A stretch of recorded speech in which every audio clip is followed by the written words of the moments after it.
All right, welcome back to the channel. Eddie Hearn out there clout chasing Tyson Fury, talking about how badly that he wants a fight with Anthony Joshua and Tyson Fury and how they need to negotiate and sign a contract for the fight now before the rematch. Man, please, I'll believe it when I see it. And also, man, don't count your chickens before they hatch now. Let's get into that in this video.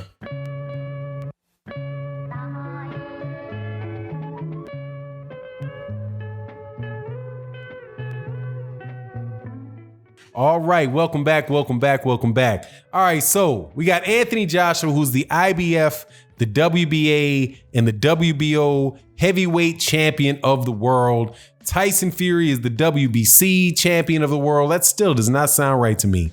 After 5 years of the great reign of Deontay Wilder came to an end, though, Tyson Fury became the WBC heavyweight champion of the world. So now the UK has all 4 belts in with one another, and, all 4 belts in the UK, similar to what the United States had in April of this year when Deontay Wilder was the WBC and Andy Ruiz fought, and Andy Ruiz had beaten Anthony Joshua to be the WBA, the WBO, and the IBF champion, right? That was just last year that the United States had all the belts. Did you hear any major, clamoring and all that? So for Deontay Wilder and Andy Ruiz to fight? No, but people are, hey, let's get the 2 Brits together to fight and let's make the dog. What happened though with Anthony Joshua and and Tyson Fury? What's going on with them could very well repeat what happened with Deontay Wilder and Andy Ruiz. They both could lose, okay? Don't count your chickens before they're hatched. Now, I understand this need for everybody to announce and pronounce Deontay Wilder dead and gone, as if he has absolutely no chance to win a 3rd fight with Tyson Fury. My friends, that's not the case, okay? Tyson Fury and Deontay Wilder, one was a very close fight. It could have went either way. It wound up being a draw. Tyson Fury came out aggressive in the 2nd fight. He caught Deontay Wilder, hurt Deontay Wilder, and Deontay Wilder, I don't think, really ever recovered. However, that doesn't mean that that's going to happen in the 3rd fight, okay? So people so for Eddie Hearn to jump all the way to, let's sign the fight for Tyson Fury and Anthony Joshua now, before those 2 guys have their fight. Man, did you not see Anthony Joshua get knocked out by Andy Ruiz? I mean, is there not any lesson to be learned there? How about you fight Kubrat Pulev, beat Kubrat Pulev, then Deontay Wilder and Tyson Fury fight, and whoever the winner of that fight is, let the winner of Kubrat Pulev, Anthony Joshua, fight the winner of Tyson Fury versus Deontay Wilder. How about we do that? How about we don't sign for fights ahead of the time that they're actually necessary? It's necessary for them to take place. Anthony Joshua, if Tyson Fury beats Deontay Wilder, Tyson Fury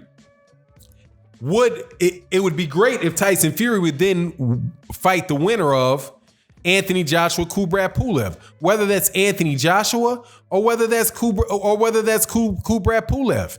But why enter into an agreement for a fight in these fights that are not, man, these fights are not gimme fights, man.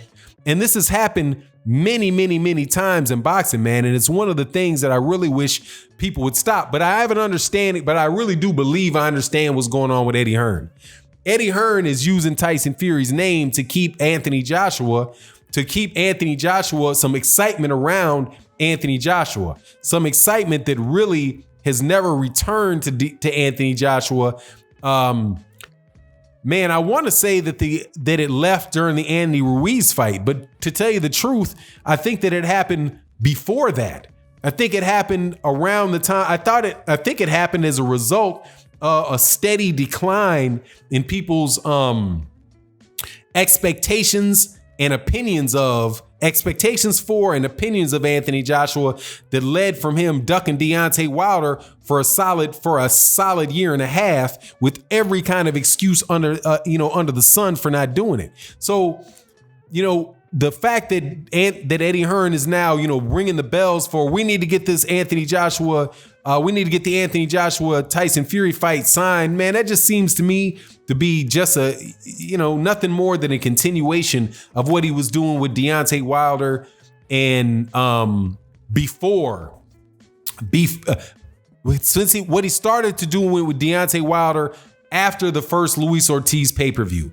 After the first fight with Luis Ortiz did like 350,000 on pay. Oh no, actually it wasn't that. It was the first Tyson Fury fight. The first Tyson Fury fight is the one that did the 350,000. Then I think that Deontay Wilder versus Luis Ortiz did around 300,000. And then so up in that, once it was pretty clear that Deontay Wilder was building a name for himself and that he wasn't beholden to AJ or beholden to an idea of having to unify with Anthony Joshua, and Deontay Wilder just said he was going to walk off and go his own way. That's when Eddie Hearn and Anthony Joshua started acting as if they were chasing Deontay Wilder. It went from them saying things like, who is Deontay Wilder fought and the fight needs to build and nobody knows Deontay Wilder in the United States, to all of a sudden Anthony Joshua, once Deontay Wilder, right after that Alexander Povetkin thing happened where Deontay Wilder had accepted the $15 million, and then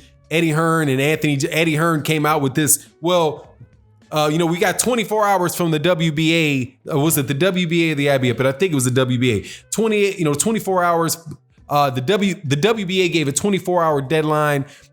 So we have to fight Alexander Povetkin. Although the fight took another month or so to sign, they used that as an excuse to brush off the fight with Deontay Wilder.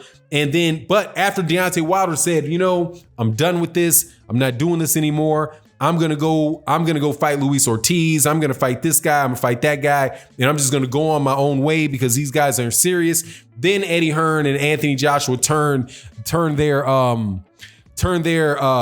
media narrative. God, I hate that word narrative. It's overused, but this time I think it's appropriate. Their narrative that we're chasing Deontay Wilder. We're chasing Deontay Wilder. I never believed it. I don't believe it to this day. And if Deontay Wilder beats Tyson Fury, the Deontay Wilder Anthony Joshua fight is not going to happen. I think that what Eddie Hearn is doing to Tyson Fury is pretty much the same thing. Now, there's also even if Tyson Fury does beat Deontay Wilder for the second time in this rematch, that doesn't mean that Anthony Joshua and the Tyson Fury fight is going to happen, because there's a guy named Kubrat Pulev in the mix, and Bob Arum was like, Kubrat Pulev is going to beat Anthony Joshua, so the unification fight is going to be between Tyson Fury and Kubrat Pulev. That very well could happen, man. Kubrat Pulev is not going to come in fat. He's not going to come out of shape. He's an experienced. He's a solid fighter. Interestingly enough, man, they're not catching him like they tried to catch Pulev the first time. I don't know if you guys remember this, but this is the second time that Kubrat Pulev and Anthony Joshua were supposed to fight.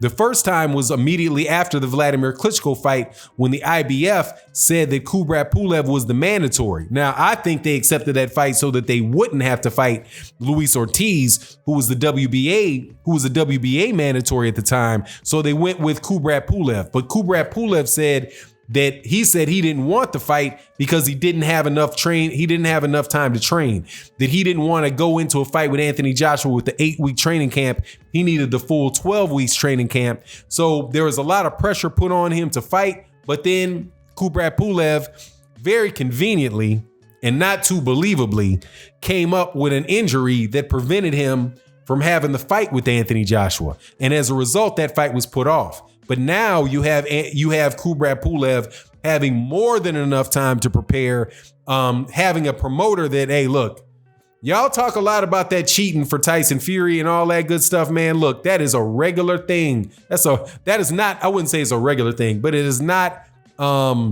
it's not an unknown with Top Rank, man. Top Rank has had several fighters pop dirty or get caught with loading gloves and all that. And it still amazing to me, man, how people, if somebody said somebody tampered with gloves or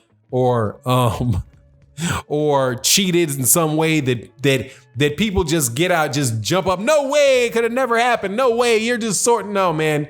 There is a way. People do that crap, and they do it often, and they get caught on a regular basis doing that type of stuff. So similar to like the lady that was accused of being a man by the super middle. She won the super middleweight championship. I can't remember what her name is, but I think the woman's name was Jimenez, and the person that she beat was named Cruz. And somebody that had fought Jimenez before said that she thought that the woman was born a man, but then everybody's like, oh, it's garbage. And 2 weeks later, she winds up popping for elevated levels of testosterone. So either she wasn't a man, or she was born a man, or she was turning into one, or she was taking something to turn into one. Either way, it was cheating. But anyway, exciting times in the heavyweight division. Hopefully we get to see these really good fights take place. And anyway, it is what it is. You let me know what you think in the comment section. And with that, I'm out. Peace.